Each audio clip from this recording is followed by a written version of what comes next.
Hör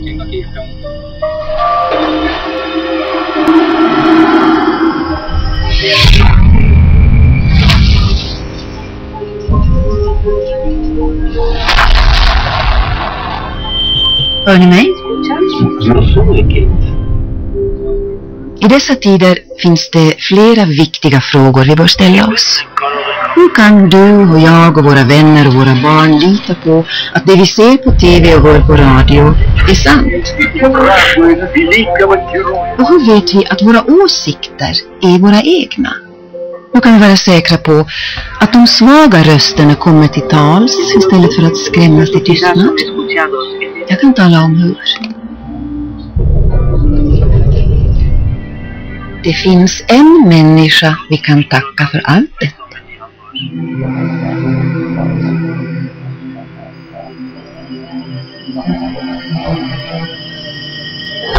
Och denna människa vi kan tacka för nya perspektiv. Det är denna människa vi kan tacka för att vi har en valmöjlighet. Det är denna människa som ger oss ett alternativ till likriktning och kortsiktighet. Det är denna människa vi kan tacka för att en vanlig dag kan bli en stor dag. En dag då vi reser oss ur tv-soffan och säger: jag har ändrat uppfattning. Det finns bara ett ord som ger denna människa rättvisa. Hjälp.